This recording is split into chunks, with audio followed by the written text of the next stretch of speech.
Very good morning. Very good morning, Aditya sir. Morning, everyone. Am I audible? Yes, sir. Yes, sir. Audible. Yes, sir.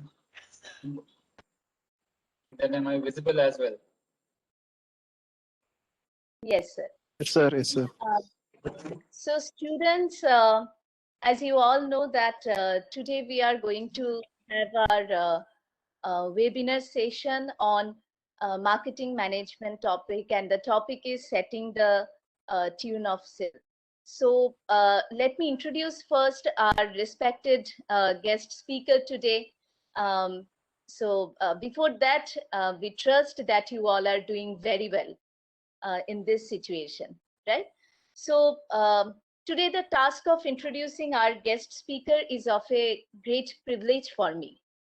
Mr. Aditya Vidyarthi, currently holding the prestigious position of Head Asia Pacific and Europe of Prodim Solutions India, is part of the global leadership team, and in his global management position, he is responsible of having a 360-degree coverage of all the functions of the organization. Mr. Aditya Vidyarthi has a Bachelor of Engineering degree in Mechanical Engineering and postgraduate degree in Business Management from the esteemed institution SP Jain Institute of Management and Research. He has a rich work experience in various prestigious companies like HCL Infosystem, IBM, Siemens, Dassault, Acceleres. He is an accomplished business leader, motivator, and mentor in various multinational PLM and IT organizations. An expert in challenger sales, enterprise consultative sales, business conversations, value creation, and competitive differentiation. Sir, we are highly privileged to have you with us today, and we believe that our students are going to have an extraordinary learning experience today.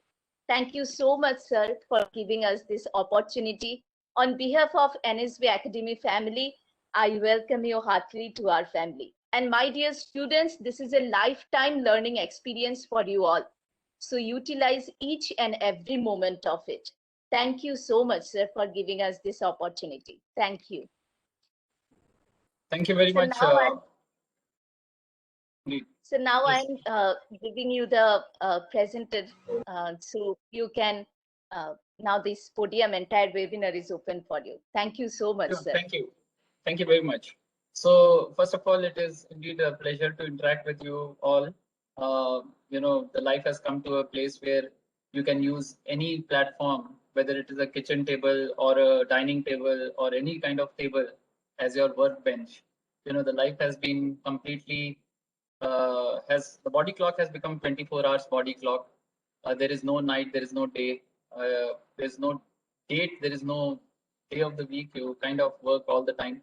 So I feel that the world is going through a bit of a pickle, and I think we get out of it pretty soon, although the solution doesn't seem to be anywhere close in sight. Okay, so without getting into the boredom of repeating what you are already hearing from the rest of the world, I would be very happy to interact with you all.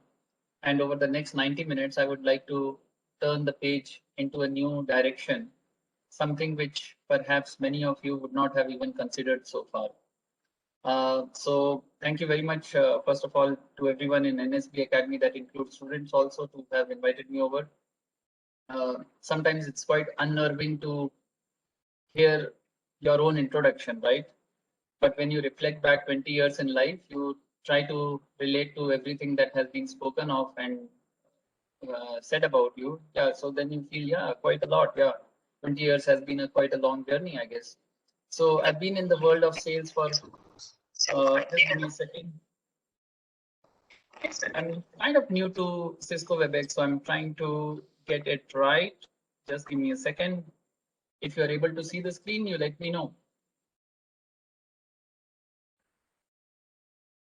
Are you able to see the screen? Yes, sir. Excellent. Yes, sir. Good, thank you. And in case things do not work out while presenting, please let me know, because I generally use Microsoft Teams followed by Zoom. I think in the last 12 months, this is the second or the third time I could be using Cisco WebEx. So please pardon me. So yes, so let's get started. So when somebody reflects back upon, let's say 21, 22 years that somebody has spent in one side of life in the professional field, then you realize, oh, we have quite a lot to talk about. And somebody who has been in the world of sales would have a lot of interesting stories and anecdotes and examples to share, I guess.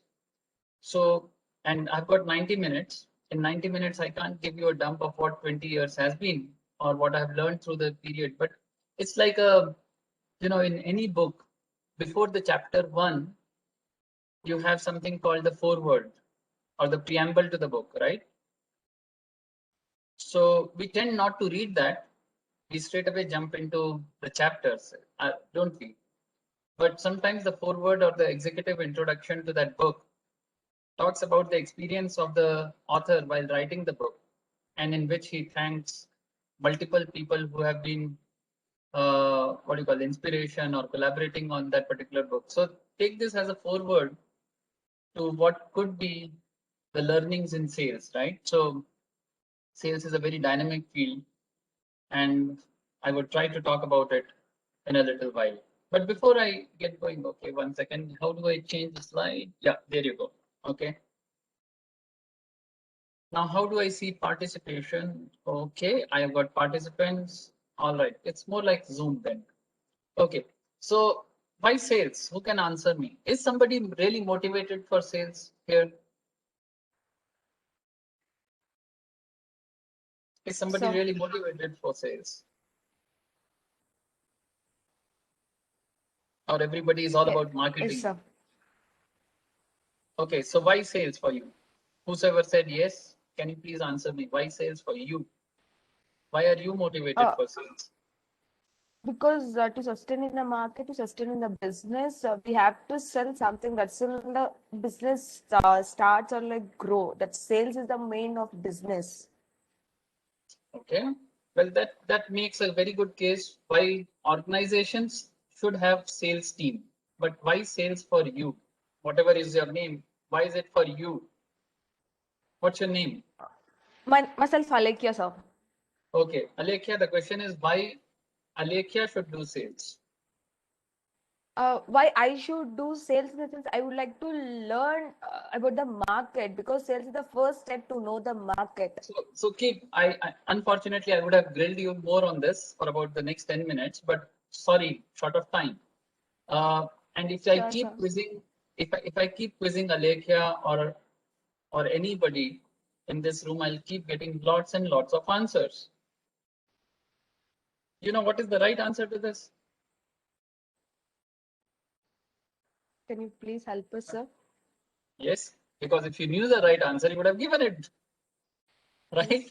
So the right answer is, it's the biggest source of vitamin M. You know what's vitamin M? Money. Money. There you are. Sales people in any organization make the biggest money. Not marketing, not production, not anyone, not HR, not finance. So if you are giving me any other answer, if I'm interviewing you for, let us say I'm interviewing for a sales position and you tell me, oh, sales is a wonderful thing, good for kids, I'll say no. He or she is not motivated. He or she doesn't know why he or she is in sales. And if you are not motivated by money, then how would you bring money to the company? Think about it. Sales people are the only people who bring money to the company. Rest all are busy spending that money. Finance, HR, marketing also, they're all spending that money. Nobody brings in money other than sales. Are we clear now? Yes, sir. Yes, sir. So you have already got ROI from this particular session, right from slide 1. Now you know why sales. So in this session, we'll talk about, more about what are called the introductory questions around sales. I was just thinking, if I just teleport myself 20 years or 21, 22 years back when I started sales in 1999, what could be the large questions that I could be having from the eyes of a practitioner? Why sales? What is sales? How things will change in the next 20 years in sales? If somebody could do the crystal ball gazing for me, I put myself in your shoes and thought about certain questions, and those are the questions I'd like to answer in this particular session. So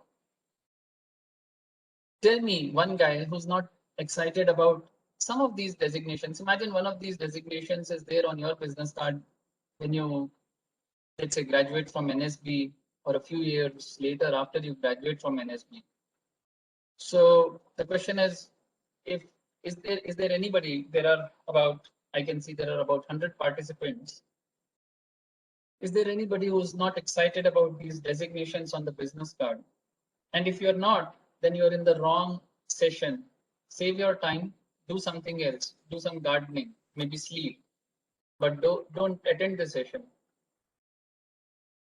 Because if these designations do not excite you, sales manager, sales executive, account manager, territory manager, whatever, if these designations don't excite you, then sales doesn't mean anything to you. Then you're meant for doing something else, right? Who knows? I've seen people after becoming, I have a student who was an MBA student, but right now she's running her own Zumba and dance classes, which is fine. Okay. But if these designations excite you, then there is a better news. Even in the present times, the internet, you take any source, they're flooded with opportunities for sales. The world will never stop looking out for salespeople, because every organization in any time wants to do sales. So salespeople, good salespeople are never out of job. They will always find something to do. Second thing is, now think about it. Imagine COVID ends today, right now. The world has flown a flag which says COVID-free world. What do companies want to do from tomorrow? Can you think? What do companies want to do from tomorrow, or maybe from today itself? Anybody? No? Okay. If you make it, if you want to participate, you can always unmute and speak, just like Alekha did, right? So if you want to, if you ask companies, what do they want to do right from today or tomorrow, if it is a COVID-free world, they will say we have suffered enough. There have been extremely bad sales in the last few quarters. In fact, I don't know how many of you are following. In the last 24 hours, there is a warning that June will be a washout. Okay, even the June quarter, that is period till June, will also have very, very poor sales. So if you see the companies, they would like to first recover their sales. So I am expecting, not just I, everybody in the world knows, and it's a very honest truth, that the moment the world recovers from COVID and it becomes like a COVID-free world, the first thing that will happen is millions, lakhs of jobs that will come out for sales. Banks, insurance sector, IT sector, manufacturing, just about everybody will say, okay, I want to do more sales. Production capacity was always there, but it's time that I do more sales. So there is going to be a huge spike in the number of job opportunities that would happen in sales. So I'll not be surprised that maybe about 75% of your class, by the time you graduate in about 2 years from now, you would get to see that, hey, I've got only sales and more sales jobs around me. Right? I wanted to become an HR manager, but look, I'm getting only sales jobs right now. Right? So whatever it is. So just give me a second. I think my dog is going mad. Just give me a second. I just need to close the door. Otherwise, we'll be hugely disturbed. Just give me a second.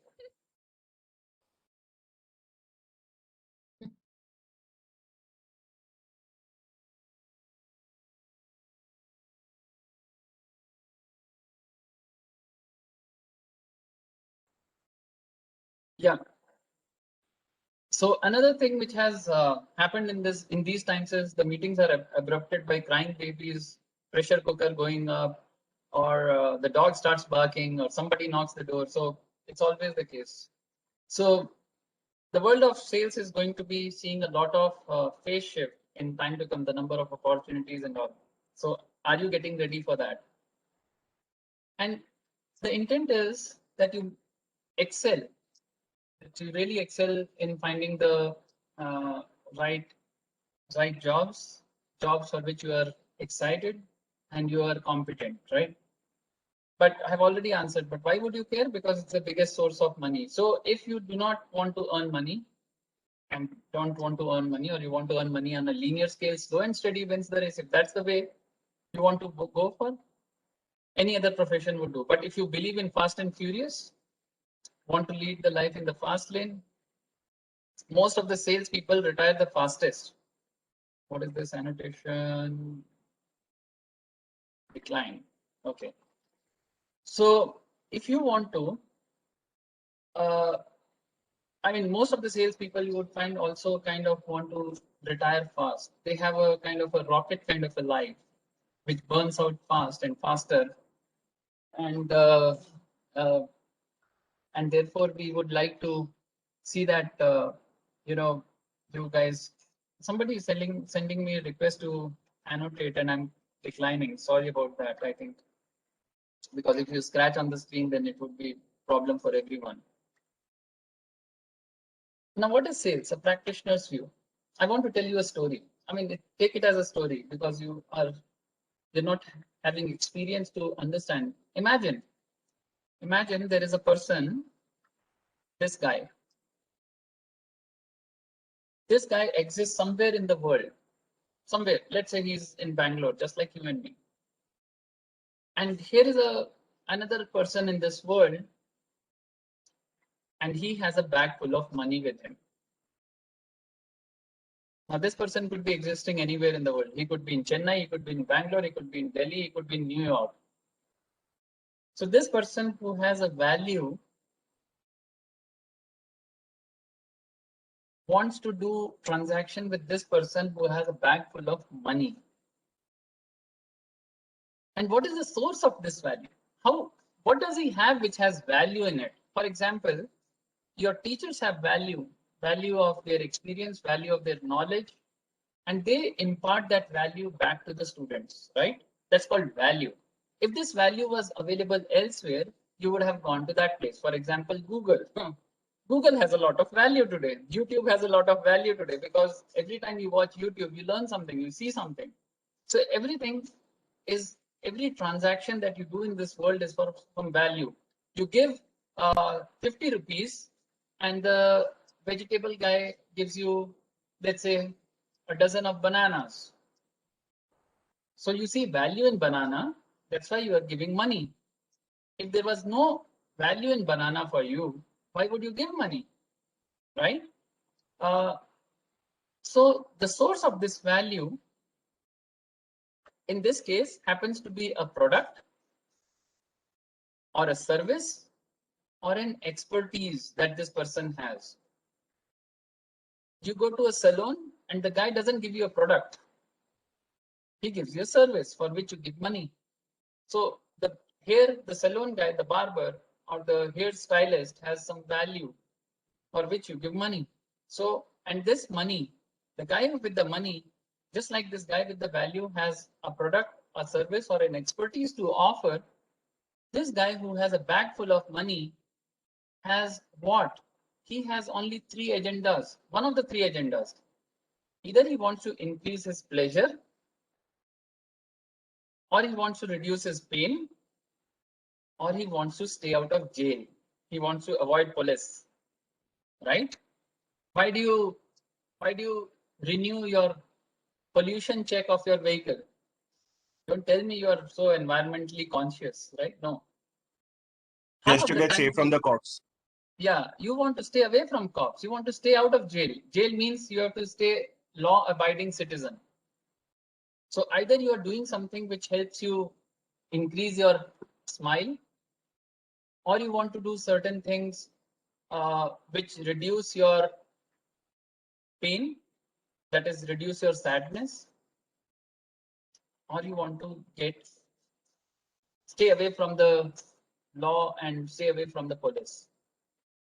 Okay, so this is the reason why people with the bag full of money. So what happens? So when this guy offers the value, so this guy says, oh yeah, I like that value and I want to go for that value. And he gives a bag full of money. And in the end, the guy with the value who delivers the value to the person with the pain or who wants to increase his happiness feels very happy, even if he has lost money or even if he has given up money, he gets happiness. So in the end, what happens? The end result of a sales is what? The guy with the money. Oops, 1 second. What happened? The guy with the value gets the money, and the guy with the money enjoys the value and becomes happier or more satisfied. This is the end result of sales. Now tell me, when have you spent money and said, oh, I'm not happy? And those are called unsuccessful sales. Let's say you bought something and it hasn't delivered the results what you had expected. So you're not a satisfied customer. So the product or the service or the expertise that you were looking for did not deliver the value it was supposed to deliver. That led to dissatisfaction. Are we clear until now? Yes, sir. Yes, sir. Good. Yes, sir. It's in the most simplest ways of understanding value. Now this slide you can apply from the smallest experience to the largest experience.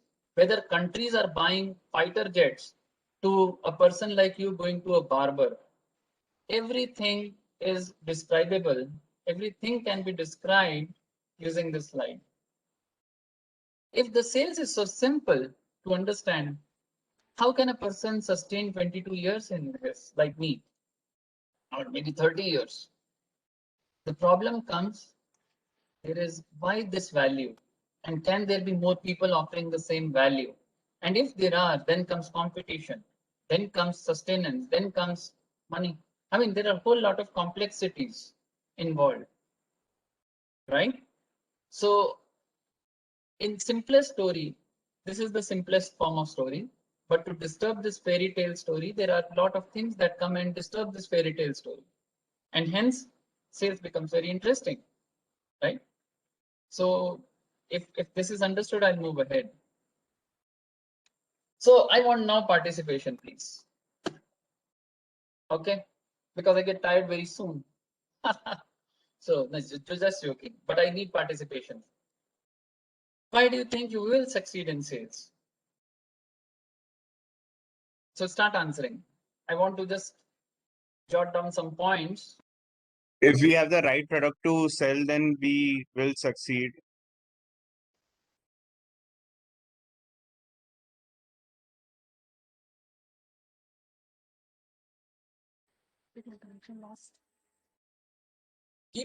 Keep going. Why do you think you will succeed in sales? This is the question. Or what in Sir, you? because I'll deliver value to the customer, not only the product. With the product, I'll give values to the customer also. So it will fulfill the need as well as the satisfaction of the customer. So Mr. Solanki, do you think your competition will not give value? Only you will give value? Sir, it what- will definitely give competition.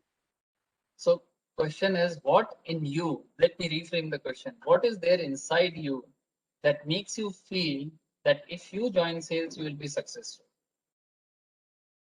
Sir, convincing power means Okay. I can convince.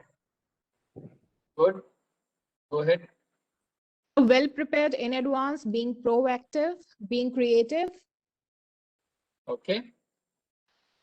Keep going. Commit to lifelong learning. Okay. Keep going. None of you are incorrect. So keep going. They're going on the right track. Perseverance. Okay. Keep going. Understanding Where is it customer going? and competitors and market, all three simultaneously, and then coming up with a strategy of staying ahead of competitors. Okay. So only for shortage of time. Usually, if I have to do this, I will go on the whiteboard and start writing.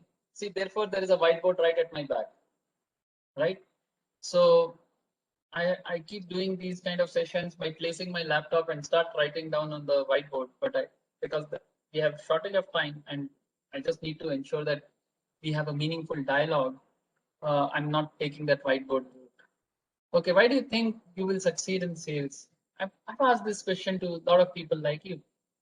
And in the end, I get answers such as, I'll tell you. If I kept going, there's something. Okay. I have strong communication skills. I can build relationship with people very easily. You know, I'm a very extrovert person. I'm good with people management skills. Then I have got confidence to be in sales and, you know, basically, as you said it, you know, it's about money and I like to make money. Therefore, I will succeed in sales. These are the answers I often get.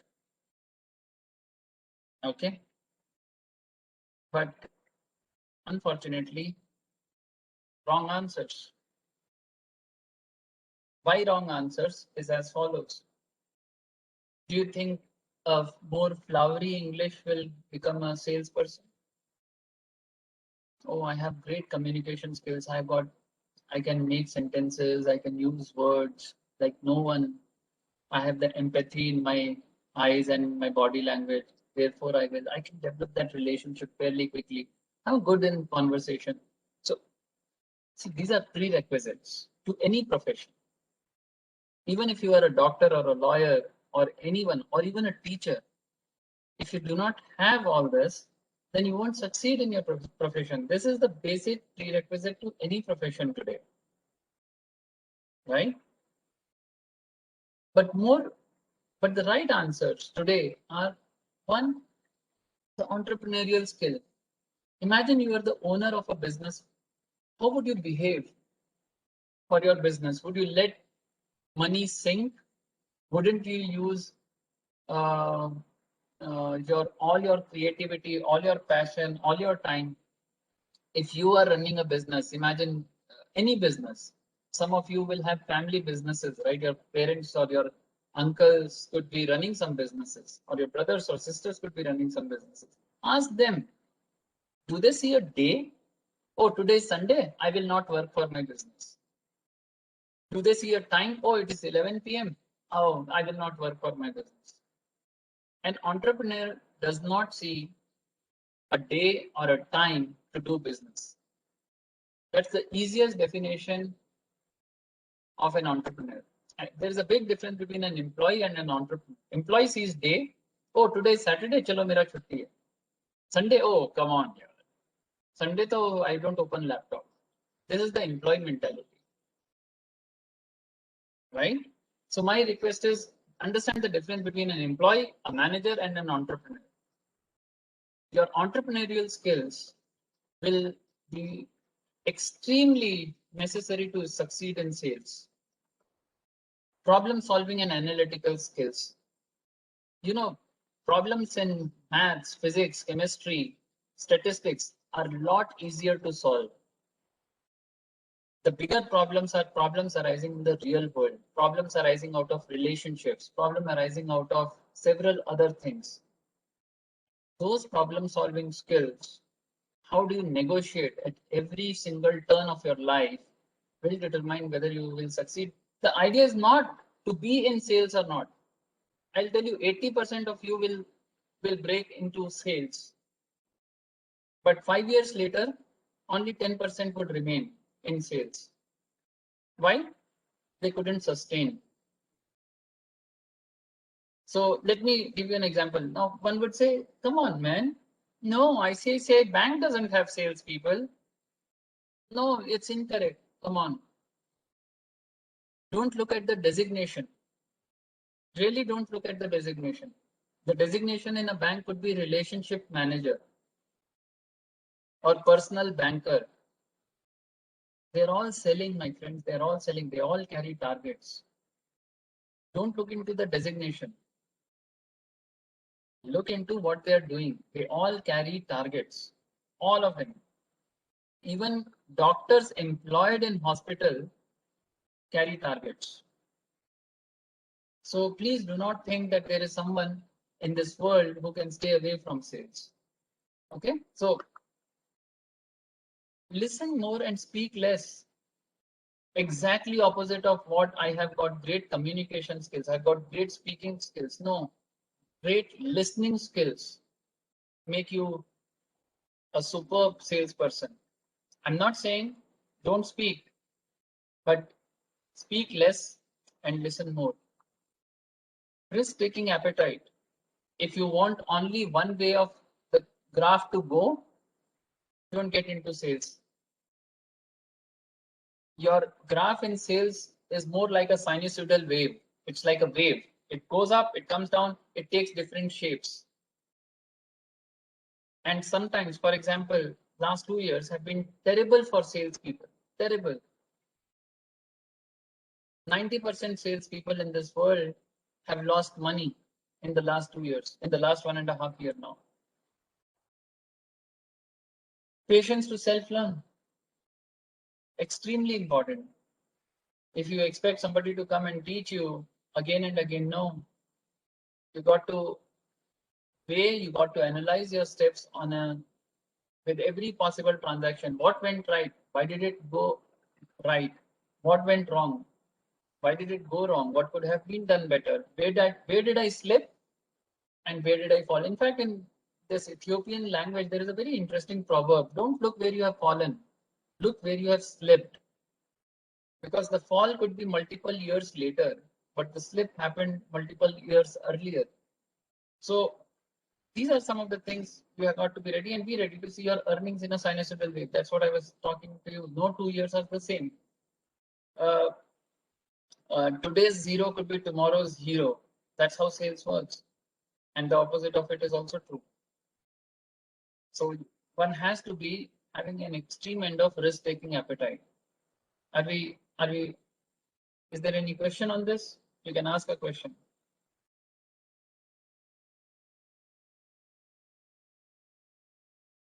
No? Then I'll move forward. Silence is acceptance. You see, there's a golden rule in digital meetings. So let's see a typical salesman. When I say a salesman, what type of image comes to your mind? Let's say a salesman is here to meet you. What type of image before meeting? What type of image of a salesman do you have? A man in formal with a bag hanging from his shoulder. Good. You are an person- interesting person, huh? Go ahead. A Yeah. person whose motive is to sell the product. Okay. What type of image? Tell me more. We got an opportunity to talk with someone and get knowledge about something interesting. We're eager to know, and we are eager to talk also with that person. So might be that image. Neatly dressed, hairs well combed. Absolutely smart, urban looking guy. What about his nature? What type of nature do you expect? He'll be on the positive side and he'll speak everything in a very flowery language, as you said. Correct. Sir, he will talk something that you want to listen.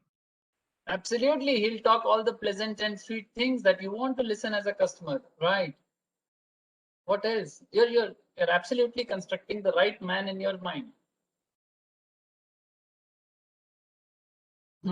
Would be What very else? courteous, would wait on us. Like if we ask them to wait, I'll see you in an hour or so. He will wait. So he's like a dog who will stand outside the door for multiple hours. Yeah, you're right. What else comes to your mind?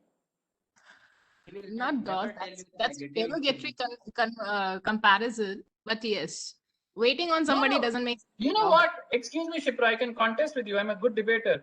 There are multiple boards which says that dogs and salesmen are not allowed inside this apartment. Right, go ahead. I'm not comparing. The world is comparing dogs and salesmen now. Okay, go ahead, please.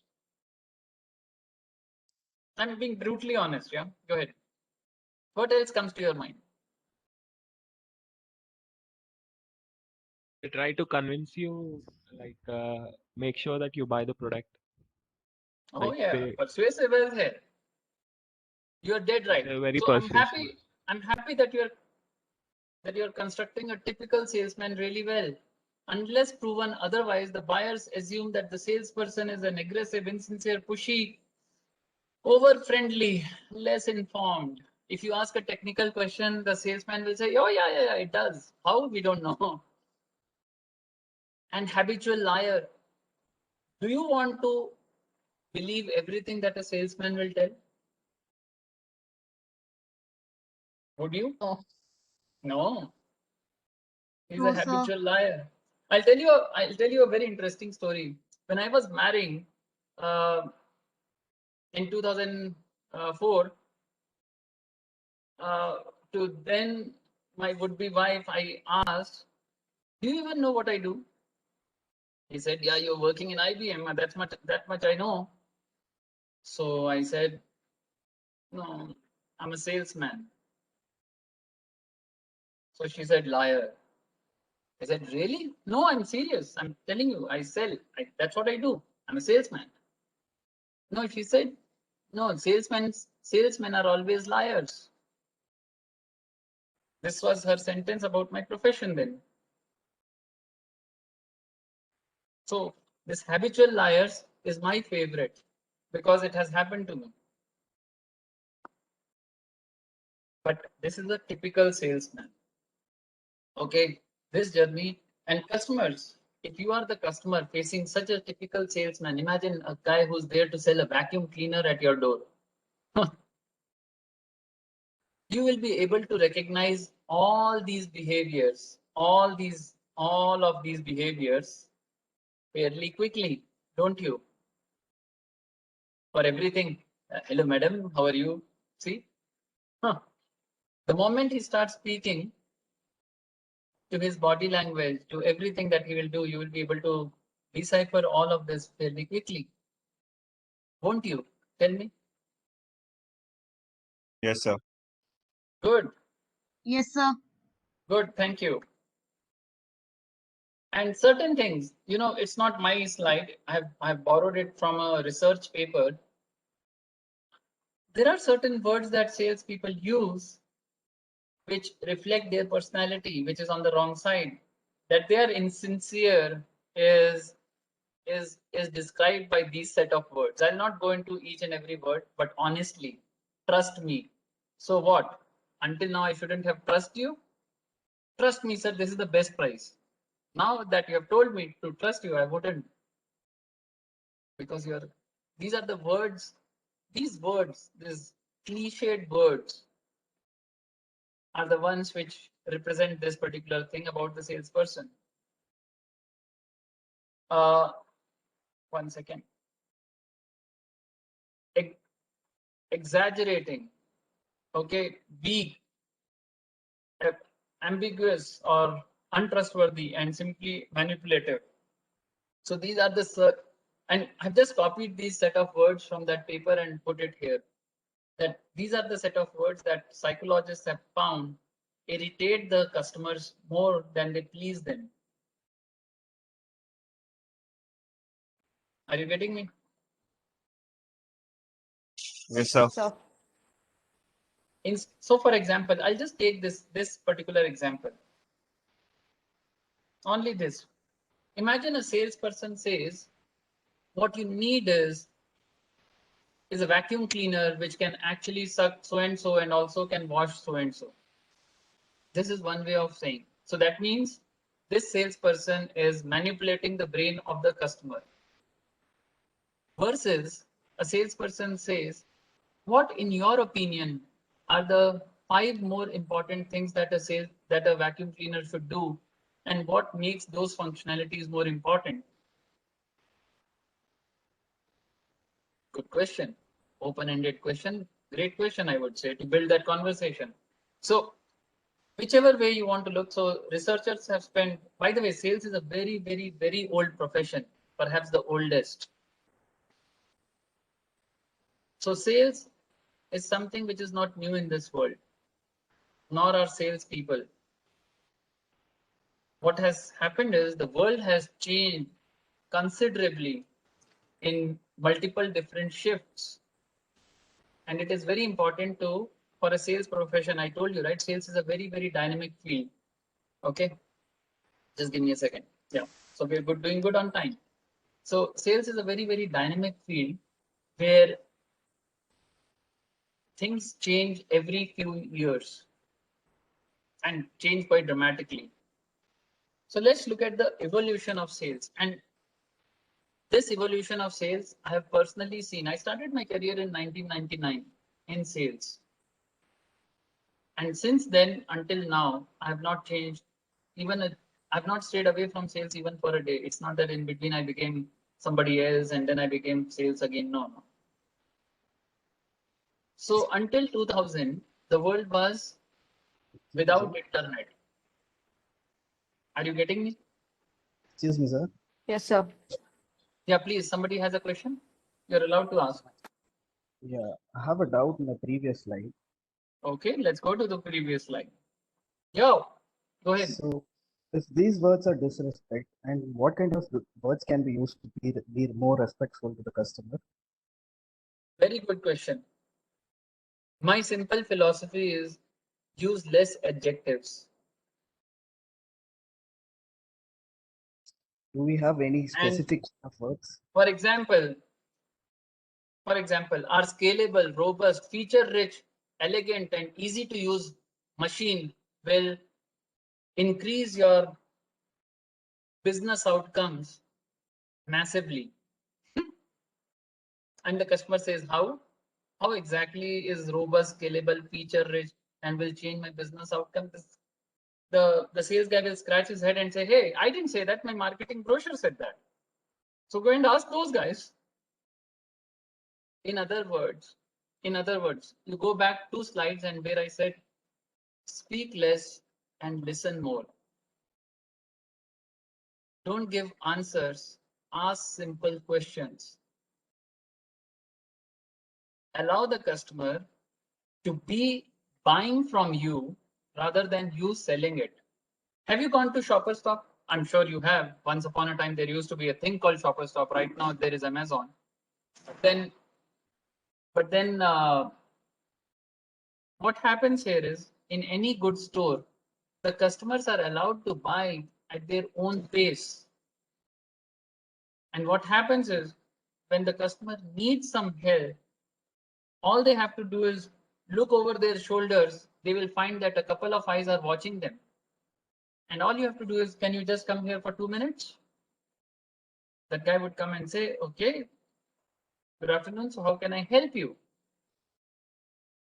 Oh, I'm looking to buy a shirt. He doesn't go and say, okay, sir, we have got this collection, we've got that collection. No, a good shirt salesperson would say, sir, do you have an occasion in mind for which you're buying the shirt? Wow, what a question. Isn't it? Are you buying a shirt for an occasion? Oh yeah, I have got a interview to attend. I've got a job interview coming up, or my placement season is starting. I got to look good. Very well. So help me understand. If I was your sales person for that shirt, I would ask a more probing question. Excellent. Actually, it's a good choice. So what type of companies come to your campus? Oh, these are large IT firms, consulting firms. Okay, good.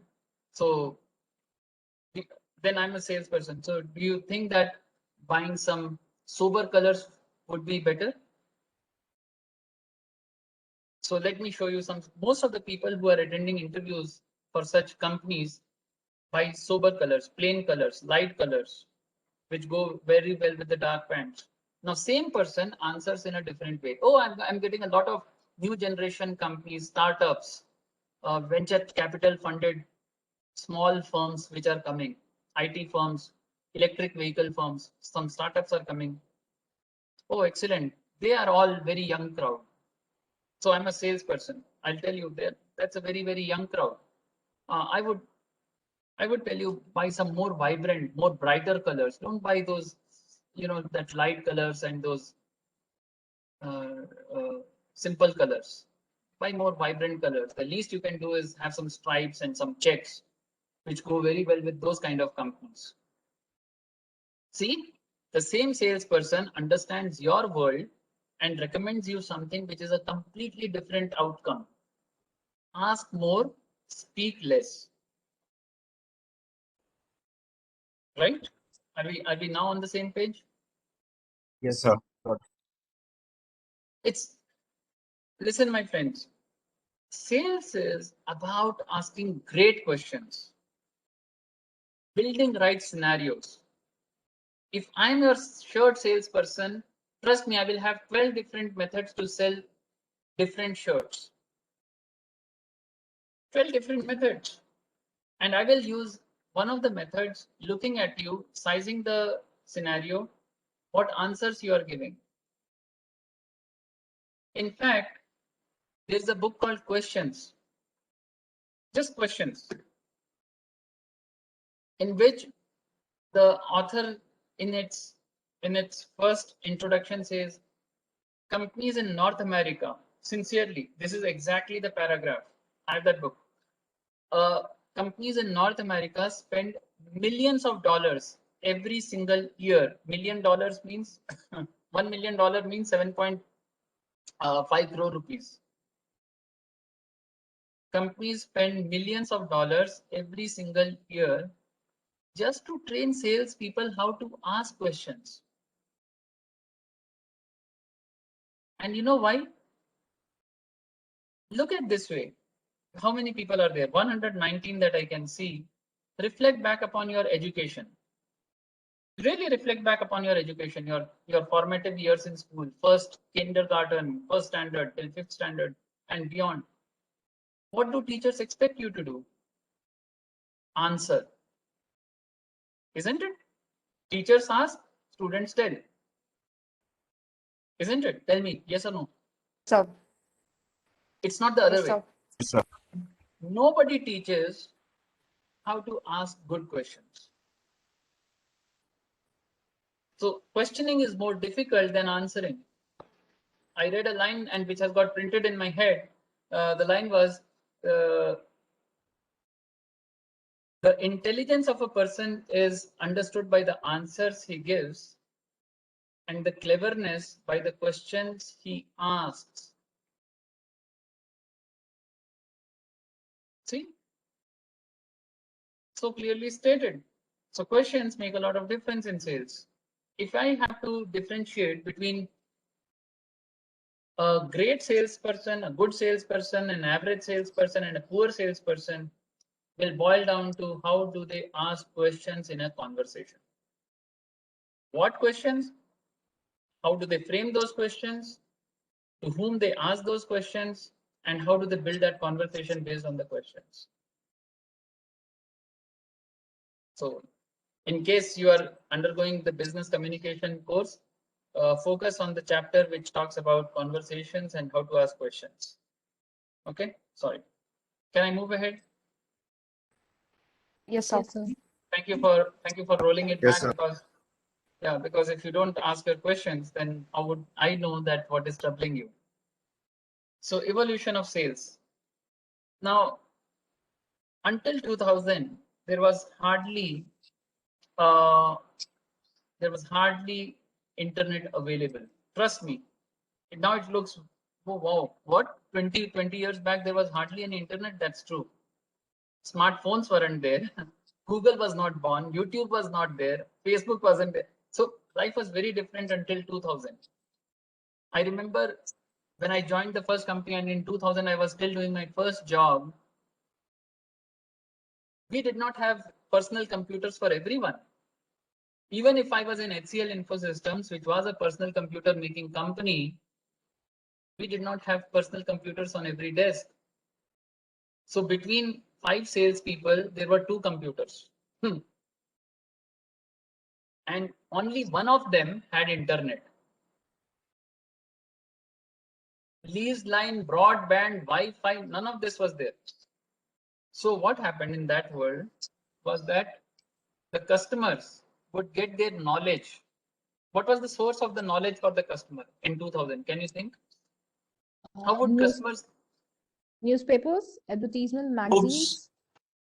Books. Books, So yes.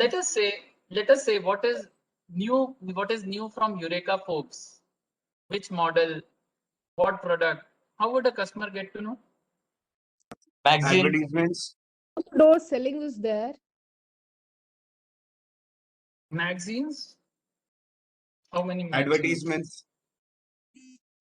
What if the things are not? What if the things are not advertised? Imagine a B2B. Actually, in business to business world, machines. Door to door. How many? Sorry. Door to door service. Door to selling. Basically, the salesperson.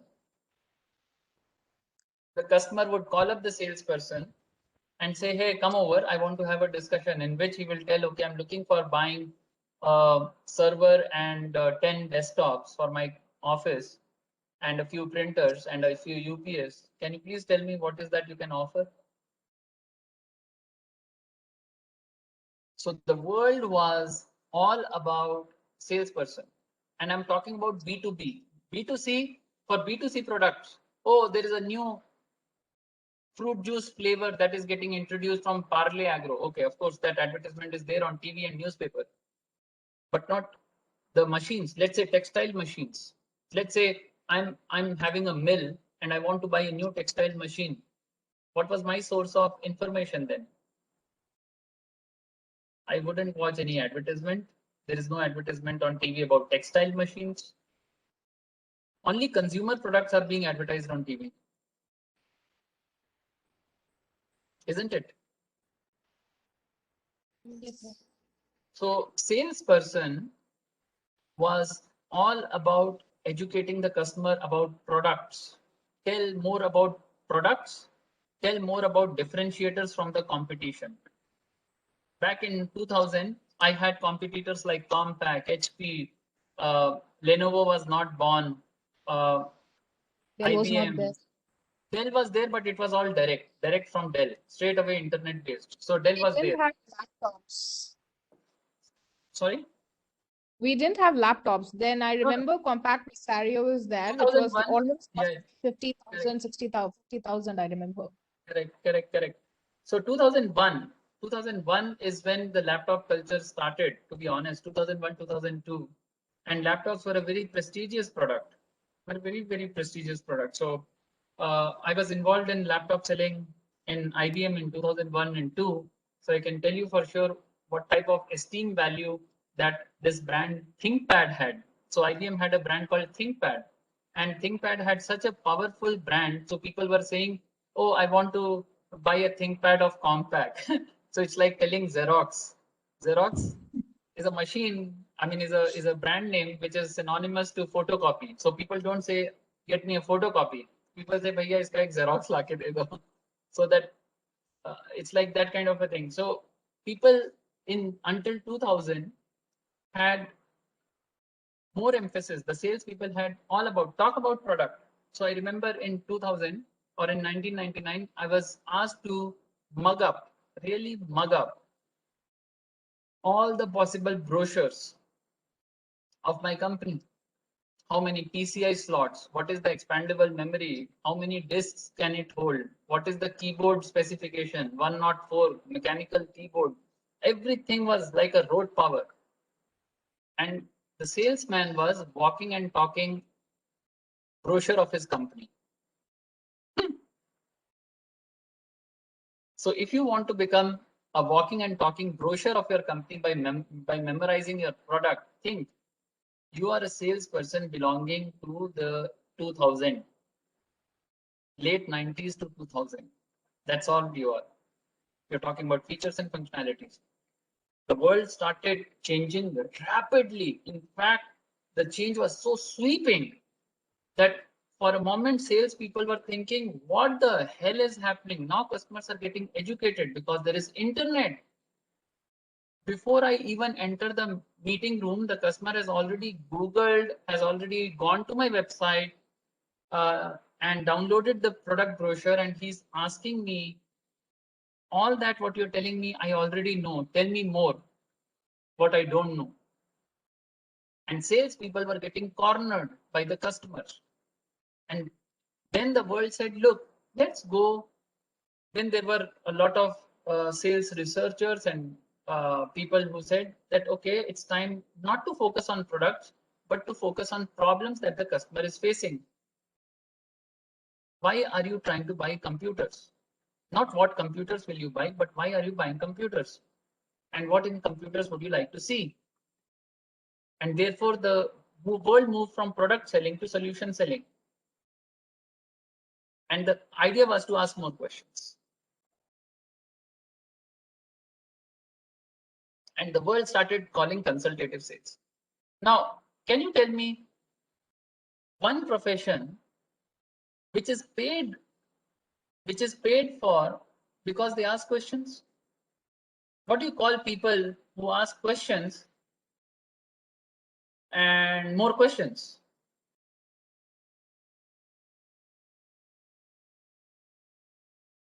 Survey people, sir.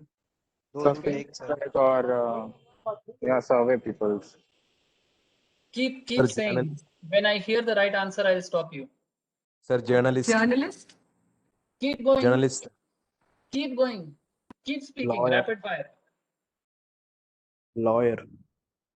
Keep A going. teacher. Keep going. Don't stop. What are people collectively called who ask questions for their profession, to run their profession?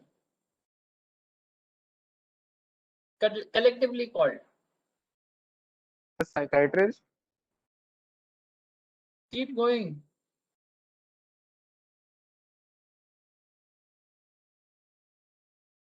Reporters. Okay. Since you have tried enough. Interviewers. People who ask questions. Rationalists. People who ask The questions customers. are called consultants. Now, hear me out. A legal consultant is called Lawyer. a medical consultant is called Doctor. insurance consultant is called Agent. Agent. advisor or agent. Okay. Education consultant is called Teacher. The teacher. There you are. Whatever you told me as answers are pure and simple called consultants. Consultants ask questions. So I'm sure many of you would be aspiring to join consulting firms. Oh, I want to join McKinsey, Accenture, PwC, KPMG. It all boils down to asking great questions. Questions powered by knowledge. Only, giving answers is very easy. Asking questions is very difficult. And only people with great power and control can ask questions. Right? And I can go on and on. In fact, a full day workshop can be built around only about questions. So anyway, so let's cut the chase. Hence, the world started believing in asking more questions because this was failing big time. Customers were not interested to know more products, but they were interested to solve their problems and their everything. So it became consultative sales. So salesman became sales consultant. Now you see. So here it was salesman, and here he became sales consultant. But increasingly, when the world becomes saturated with everything, imagine today you are only selling bread or a special type of bread. In 5 years' time, everybody is selling the same bread. Then what would you do? You would say, oh man, everybody is doing the same thing. I got to reinvent myself. Correct or not? Yes, sir. The world is becoming very, very congested. And therefore, in the last 4 or 5 years, things have changed dramatically to become what is called as challenger sales. I will not get here, really. But in my introduction, somebody mentioned that I have expertise in consultative sales and I'm a certified challenger salesperson also. So I've seen all the three worlds, and I'm so confident that this thing, and if you Google, I'm sure you have the power of Google. While we are speaking, you can Google this word called challenger sales. But the foundation of challenger sales is consultative sales. So it acts as a platform on which challenger sale is built. Challenger sale alone cannot do things because good consultants become challengers. For example, a doctor, you go to a doctor and you say, listen, I went to a doctor 2 months back and he recommended me this. Or you would not even tell him. You would tell him what you are having as a problem. He will give you something and he would basically challenge you. What alternatives have you used so far to overcome this problem? What is the result you want to achieve? Oh, I want to gain weight. He would not say, okay, have these things. He will say, to how much? What is the expected result that you want to have? So they are more result focused. Because now the customers have become result focused, not product focused, not solution focused. So the world has seen amazing change. And it's called the sales Armageddon. It has become a sales tsunami. Things change so rapidly. People get out of profession. People will get out of jobs because they can't change. Because they stop producing results for their company because they're not able to reskill themselves. So it kind of, these are very, very dramatic shifts in time. It's like the world moving from candles to electric lamp, from electric lamp to an LED. It's that kind of a shift. So LED cannot be compared to an early stage electric lamp, and nor can an electric lamp be compared to 1,000 candles. So it's that kind of a change which we have seen. Any questions on this? No, sir. Good. Well, in that case, I will move on to ask a more probing question to you. See, I told you about questions, right? And unless I eat my own dog food, how can I say that, why is sales for you? Why is it difficult to learn? Why sales for you? I have discussed, forget the money part. But why should a person who is graduating, here the definition of you is graduating from the MBA school should get into sales? Why should a person graduating from an MBA or a business school should get into sales? Why is it difficult to learn? Any thoughts? We come to know what the customer actually wants and how does the customer react to every situation. Don't define sales. Define why you want to do it or why you should be bothered about it. Because I want to represent the frontline workers of the company. Okay. And why is it difficult to learn? Because everyone don't have the capability to convince the customers that they should buy the product. You're not answering why is it difficult to learn. You're answering why is it difficult to sell. I'm saying why is it difficult to learn? Because it is difficult to understand the people, what they want and what we have to provide for them.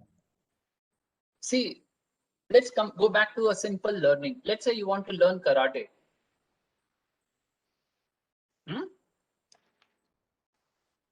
Okay. Learning is a two-way activity. There is a source and there is a recipient. Is that right? Yes, sir. Yes, sir. Can the recipient get if there is no source?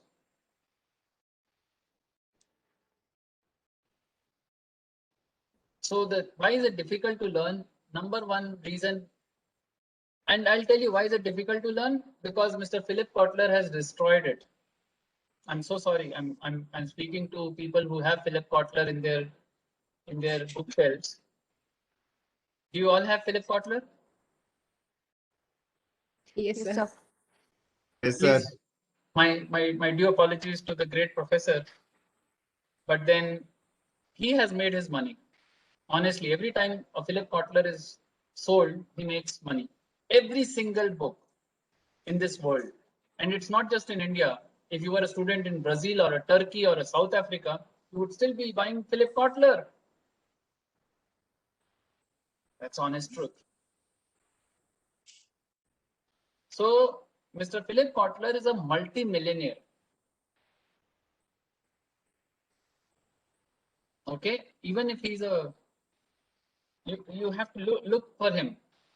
I mean, how many people have Googled the life of Philip Kotler?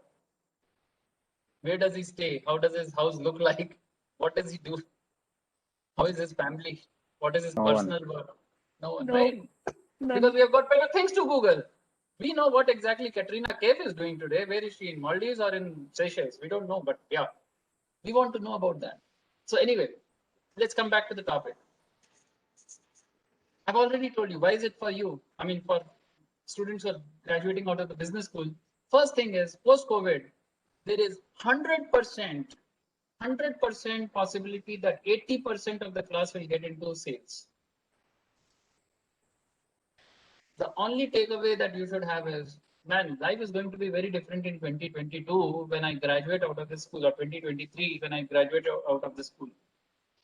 At least 50% of this class, I've said minimum 50%, will do sales in the first 2 years.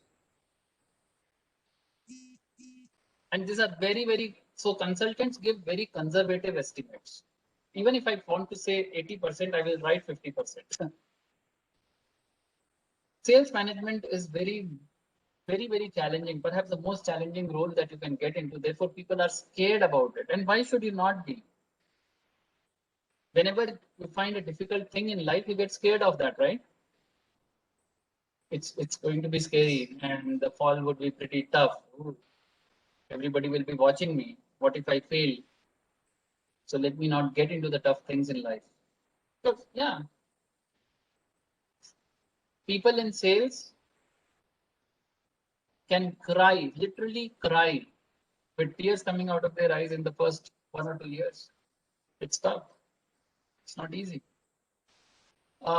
It's a tricky topic. As I told you, source and recipients. If you take out the source, where is the recipient? How many books are? You just go to to any place. You go to your own library or you go to a bookstore and say how many books are there on sales.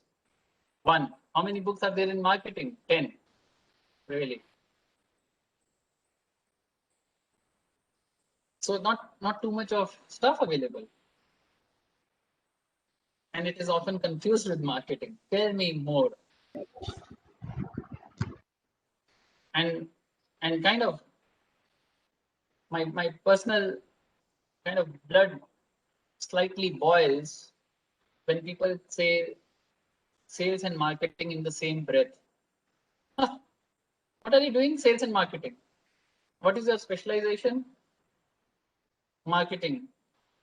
What are you applying for? Sales. Wow. So is marketing and sales same? Now, who can tell me what is the big difference between marketing and sales? And try to keep it in simple words. I like simple words.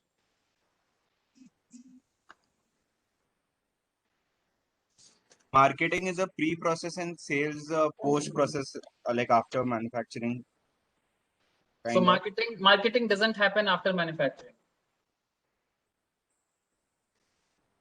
Yes. Is that what you're saying? Not exactly, but marketing generally happens before sales. Like you try to Okay, understand what point does the taken, point customer taken. want. Don't stretch it. Marketing happens before sales. I'm not saying the sequence of events. I'm saying what's the difference. So according to the speaker, the difference was marketing happens before sales. That is the definition of marketing, and sales happens after marketing. That is the definition of sales. No, I'm asking a simple difference. Marketing is more about creating the awareness about the Very product. good. Sales is more about selling the actual product and generating the revenue. Very good. It's as simple as that. I agree pre and post. I never contested that. So marketing's job is building awareness. Sales is to convert that awareness into purchase. It's as simple as that. Now I'll give you a very simple infographic which will get embedded in your thinking and you will never get it wrong. The world has three parts: the suspects, the prospects, and the customers, right? I'm sure by now you already know this. Suspects are everybody who can fulfill the criteria of purchase. Suspects. So for example, everybody in this group is a suspect to a two-wheeler, let's say, because you fulfill the legal age, you fulfill the geographical requirement. Yes, you are in a city, you are in a town, whatever, you are 18 years of age. So all of you are suspects for two-wheeler, but not everybody is a prospect, meaning wants to buy, because you already have a two-wheeler. That is a very good way to say I'm no more a prospect of two-wheeler. Or, hey, I'm looking for a four-wheeler, not a two-wheeler. Again, you are not a prospect for two-wheeler. Or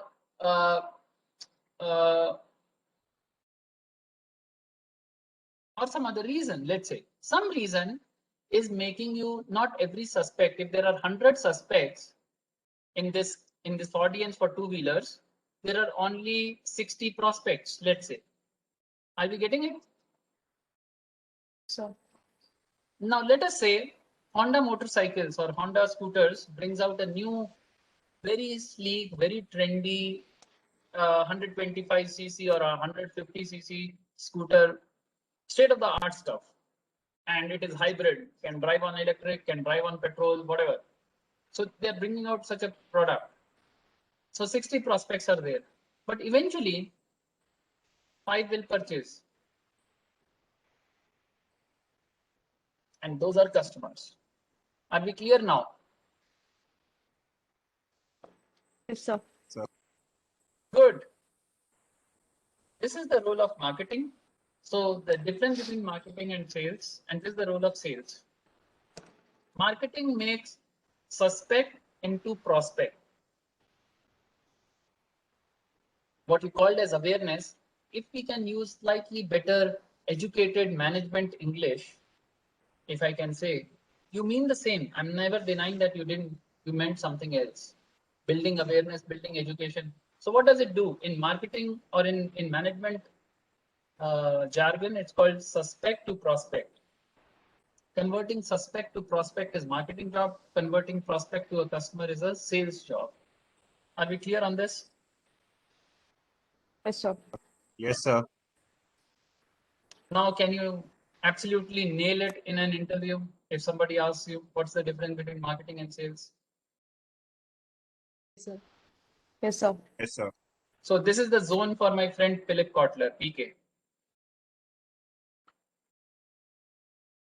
So PK is earning from here. And the world is talking about this. There is no PK here. What do we do?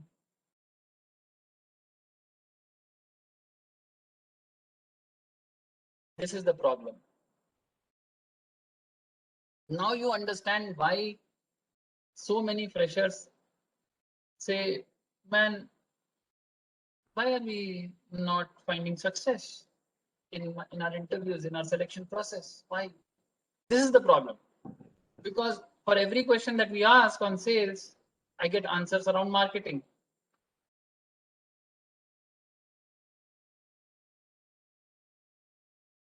Okay. Are we clear? Thank you, Any sir. questions? Any questions so that I can proceed ahead? Silence No, is? sir, no No, question. sir. No Silence questions. is? Acceptance. Acceptance. Acceptance. So I'll move ahead. Now, Strategies of sales and marketing, sir. Like, what strategies could be for sales? Example for the strategies. wow. For that, I'll have to, there are 5 sales strategies.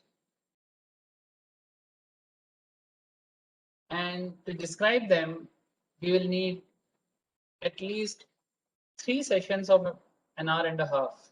Because for every strategy, there's a counter strategy. So Okay, sir. marketing has strategy, sales has strategy. And whenever you are using a strategy, you have to think about the counter strategy. If you are playing chess, of course, the competition is also playing chess with you.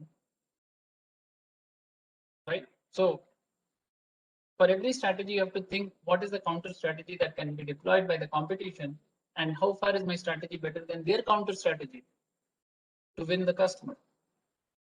Ultimately, the fight is for this guy, right? If there is no customer fight, then why fight?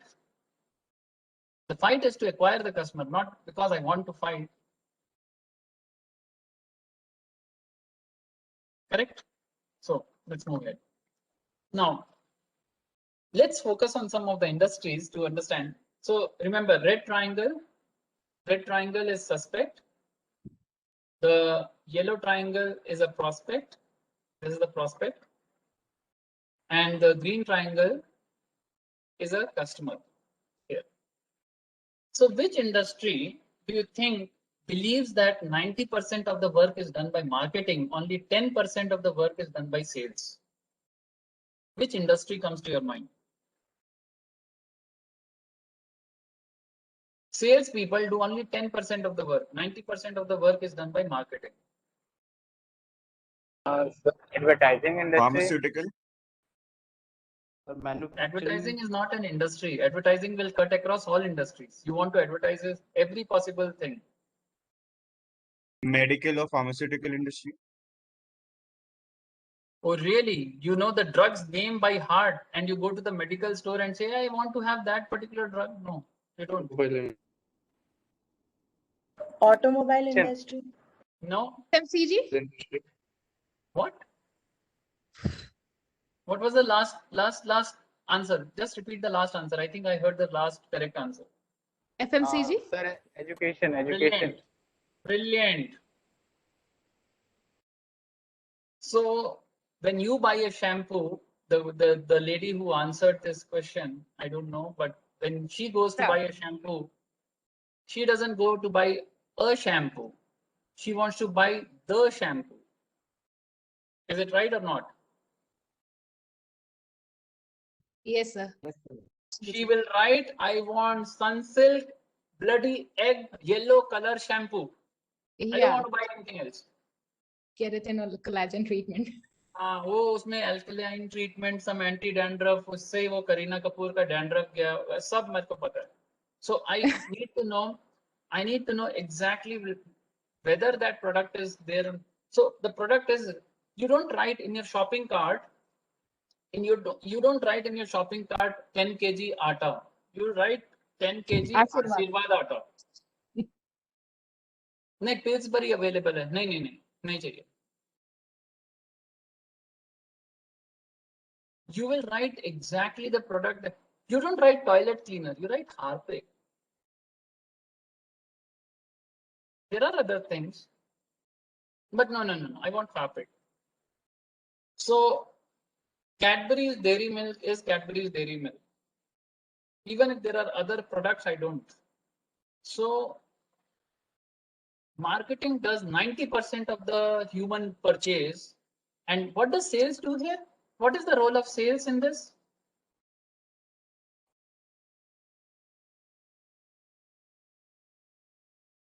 What does sales do in FMCG?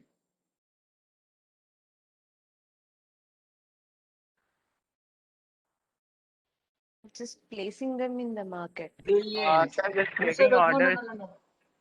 Time out. I got the right answer. The only job sales does is it places the right SKU, it's called stock keeping unit, at the right place, at the right time. Now, for example, NSB Academy has a college canteen. Do you have college canteen? I mean, the day you get into college, you will Yes, get sir. to see one. Yeah.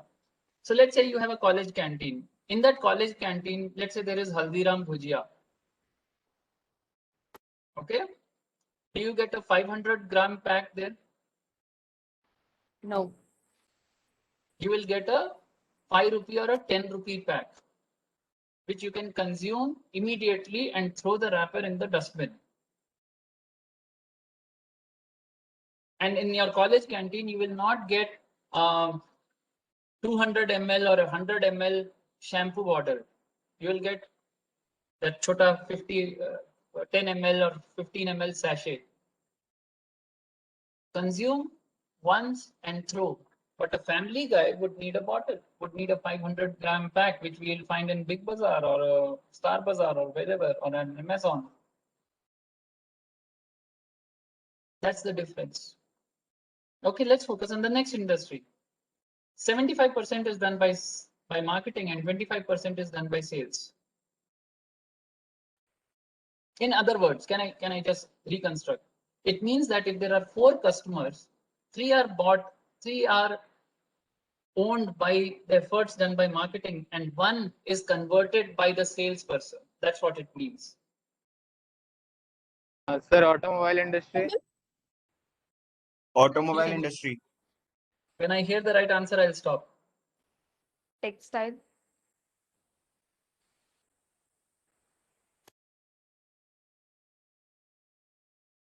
Keep going.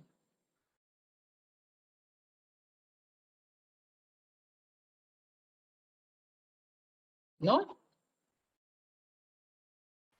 No, sir. No more. Okay. Can you please real help estate. us? Consumer electronics, apparels. When you want to buy a particular, let's say, a brand, you would have done its homework. I want to buy IFB 7 kg washing machine front load. Who has here the reviews, the influencers, the surveys, the Google, whatever, all that play a very important role. Influencers play a very important role. So marketing does all that,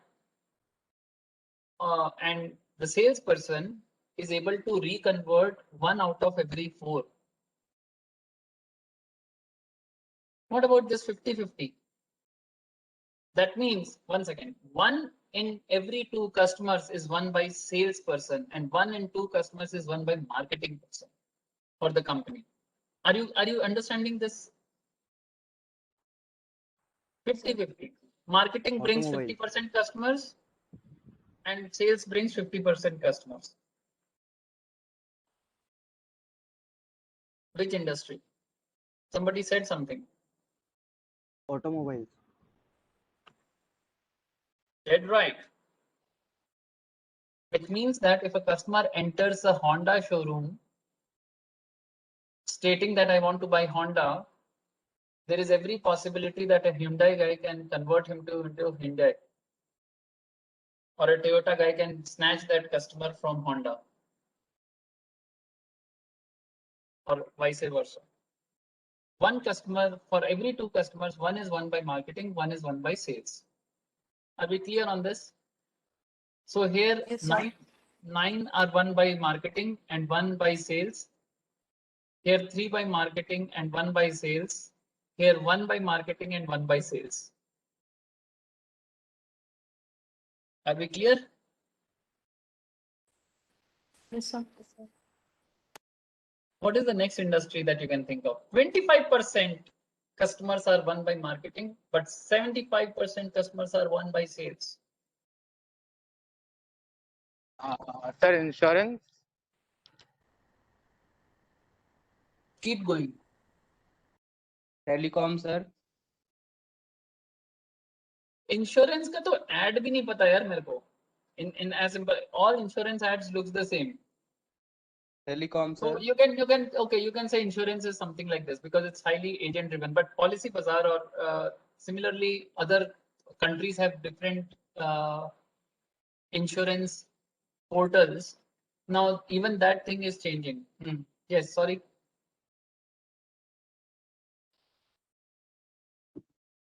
Go on.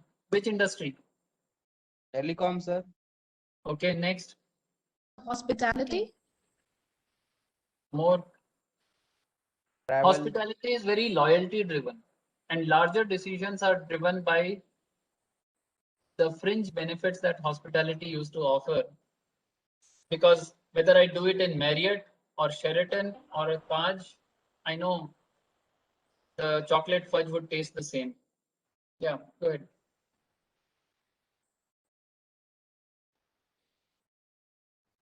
More. Anything else? Software. Very good. Enterprise IT, the complex IT, general B2B markets, insurance. Okay, taken. More and more B2B markets are by this. If you are going into B2B, not B2C, more and more B2B market, this B is going to change the things. It's going to come and land in this sector. This is the B2C. This is B2C. The B2B market is right here. Okay. So for every one customer by marketing, sales gets 3. 1:3. Now, last one. 10% by marketing effort, or 10% customers come because of marketing, and 90% customers comes because of sales. Healthcare. Healthcare.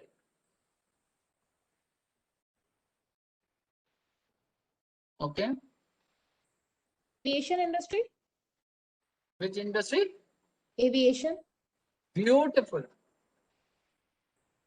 Defense, machinery, aviation, missiles, equipment, whatever, special purpose machines, machinery that is used on the shop floor of a production company. It's all driven by such things. There's no advertisement. Magazines don't exist. It's all done by sales. Now, let's say between sales and marketing, which is good for marketing and which is good for sales?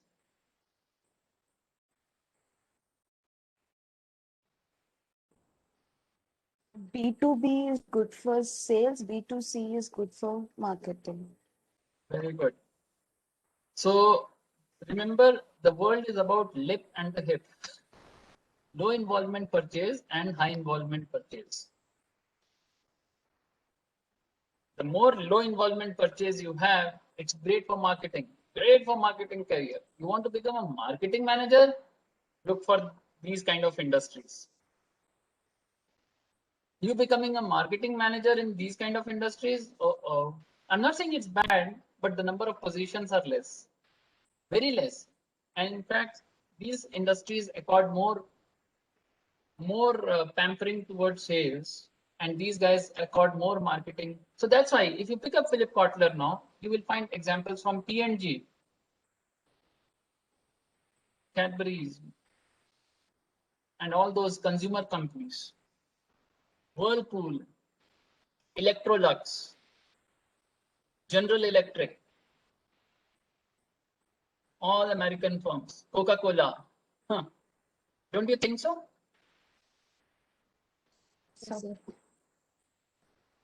Mr. PK has made enough money by highlighting as if these are the two industries that exist in this world. He doesn't give examples of machinery. Why doesn't he give? By the way, I've also read a lot of Philip Kotler. But the human brain is such that it wants to advance. It wants to move to the next things and find the reality where is the light, actual truth. So this is the place, what I've highlighted is great for sales. The guys on the top is all about these industries have small incremental innovation. The products are more or less stable. A shampoo has remained shampoo. Only some variants. Tulsi patta ke saath chai hai tumhari, yeah, whatever. So new herbal ingredients in your toothpaste. Some incremental innovation will happen, and these industries believe in reducing cost. Every cent, every 1 cent, every 10 cents can make a lot of difference. Whereas these guys at the bottom have disruptive innovation, the kind of things that they bring dramatically change in every release. And products are having very short life. They are getting replaced. They're getting replaced increasingly. The products don't stay on the shelf forever. They're replaced. Look at your mobile phones. Look at your even cars. If cars were taking 3 years to develop, now they take less than 16 months to develop a new car from scratch to the end to deliver. Right? And therefore, sales conversions want to make more revenue, not save cost. In these industries at the bottom, in these industries, one sales meeting can cost the company 50,000 to a lakh of rupees. Imagine I'm taking a flight, going to Delhi, attending one meeting and coming back. How much does it cost the company? Maybe good upwards of 30,000. But company wouldn't mind because I'm bringing revenue. And revenue is in the range of lakhs and maybe crores. The idea is to bring more revenue, not become bottom line stingy people, right? Not focus on supply chains. So this is the big difference. Since the time is out, I was doing good on time. So ultimate truth of sales. Okay, cutting long story short. Remember, sales is about keeping the customer happy and not letting the salesperson stop. Because if you have a unhappy customer, it won't let you proceed. The happy customer always helps a salesperson to sell more, and an unhappy customer would not let a customer sell. And finally, remember that story of the bad apple in a basket. If you have one bad apple in the basket, what happens? Whole basket will spoil. Exactly. So one bad customer that a salesperson has will spoil multiple customers to come. He will badmouth and make the customers run away from you. Well, that's it for the day. So I went bang on time, 12 o'clock. So I'm done. Thank you, sir. Thank you. Thank you so much, sir. Thank you, sir. It was an excellent session, sir, and all our students explored different dimension of sales. And we all could understand various aspects of sales with practical examples, implication of sales in real world also, sir. Thank you so much for this invaluable guidance to our students, sir. Thank you so much. Thank you very much. Thank you so much, sir. It was so informative. Thank you, sir. Thank you. And finally, I want to thank our respected director, sir, and our HOD, sir, for giving us this opportunity to be a part of this learning session. And Kavita ma'am of Corporate Relations Department and Yusuf sir of Digital Marketing for arranging this session, and moreover, all my NSB family members, because they are always there to provide our students with the best learning experience. And finally, I want to thank all my students without whom this event would be incomplete. Thank you all so much for your active participation and enthusiasm. Thank you so much for your Thank you, ma'am. kind It's our cooperation. pleasure. Thank you so much, ma'am. Thank you, sir. Signing out. Thank you. Thank you so much, sir. Thank you so Okay. much, ma'am. Thank you. Thank you. Thank you, sir. We are ending our webinar here. So stay safe, be careful. We will meet again. Thank you.